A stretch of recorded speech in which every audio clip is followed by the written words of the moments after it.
रायगड सुरक्षा रक्षक मंडळाच्या माध्यमातून नोंदीत झालेल्या प्रतीक्षा यादीतील उमेदवारांना अजूनही नोकऱ्या लागत नाहीत या महत्त्वपूर्ण विषयाकडे आमदार विक्रांत पाटील यांनी अधिवेशनात लक्षवेधीच्या माध्यमातून सरकारचे लक्ष वेधून घेतले। 2018 साली सर्व कागदपत्र छाननी मैदानी परीक्षा घेऊन ही भरती प्रक्रिया राबवली गेली होती आणि त्यामध्ये एकूण 3633 युवांची नोंदणी पूर्ण करून त्यांना अधिकृत बी फॉर्म देऊन नोंदित केले गेले होते। परंतु गेल्या 5 वर्षात प्रतीक्षा यादीत समाविष्ट असणाऱ्या सर्व उमेदवारांपैकी केवळ 617 जणांनाच आतापर्यंत नोकऱ्या मिळू शकल्याने यामध्ये अधिकारी, कंपनी, खासगी सुरक्षा रक्षक एजन्सी यांचे एकमेकांशी साटेलोटे असल्याचे सांगत अनेक प्रकारच्या अनियमितता असून याचा त्रास नोंदित सुरक्षा रक्षकांना सहन करावा लागत आहे। तसेच बोर्डाची मान्यता न घेता बिनधास्तपणे सुरू असलेल्या खासगी सुरक्षा एजन्सीवर कार्यवाही सुरू करण्याची मागणी आमदार विक्रांत पाटील यांनी विधान भवनात केली। यावर कामगार राज्यमंत्री आशिष जयस्वाल यांनी सकारात्मक या सर्व विषयावर गांभीर्याने लक्ष घालून कार्यवाही करणार असल्याची शाश्वती दिली। सन्माननीय सभापती महोदय, रायगड जिल्ह्यामध्ये रायगड सिक्युरिटी गार्ड बोर्ड 2016 साली या गार्ड बोर्डामध्ये मोठ्या प्रमाणावरती भरती करण्याची प्रक्रिया झाली।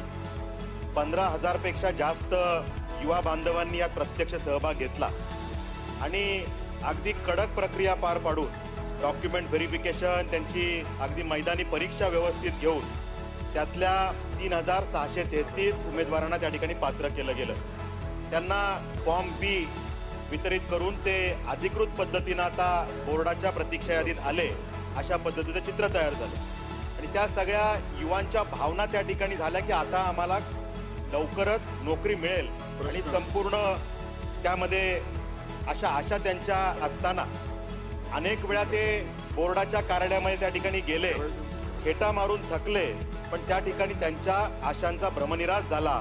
3633 उमेदवारांपैकी आतापर्यंत सभापती महोदय फक्त 617 युवांना नोकऱ्या मिळू शकल्या। 3016 अजून उमेदवार त्या ठिकाणी बाकी आहेत आणि त्यामुळे या सगळ्या युवांना तातडीने नोकऱ्या मिळाव्या यासाठी आपण कोणती ठोस कारवाई करणार हा माझा पहिला प्रश्न आहे। रायगड जिल्ह्यामध्ये हजारो कंपन्या आहेत, अनेक MIDCs आहेत आणि त्यामध्ये हजारो कंपन्या असताना केवळ 233च कंपन्या बोर्डाकडे नोंदीत झाल्या आहेत। अधिकाऱ्यांनी आणि कंपनीनी तू मारल्यासारखं कर, मी रडल्यासारखं करायचं असा एक प्रकार चालवलाय आणि त्यामुळे या सगळ्या कंपन्यांना रान मोकळं मिळालंय।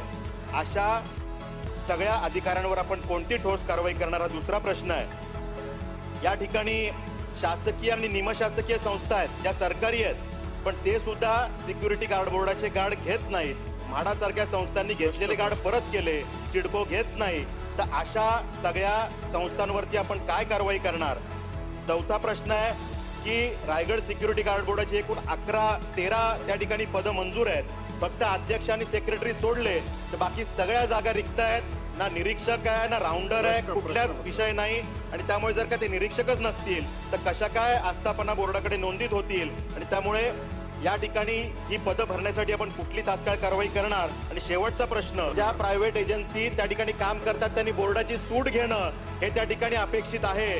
आपण जर का सूट घेतली नाही तर त्या कंपनीवर कारवाई करतो, पण त्या सिक्युरिटी एजन्सीवर पण कारवाई केली पाहिजे। यासाठी आपण कोणतं धोरण आणणार आणि काय कारवाई करणार हे प्रश्न आहेत सभापती। सुरक्षा रक्षक नोकरीचे नियमन व कल्याण अधिनियम 1981-2002 पासून आपण ही प्रक्रिया सुरू केली आणि अध्यक्ष सभापती महोदय, तर आपण पाहिलं तर रायगड जिल्ह्याने 19/5/2015 ला 1000 सुरक्षा रक्षकांचा पूल तयार करण्यासाठी शासनाला परवानगी मागितली होती।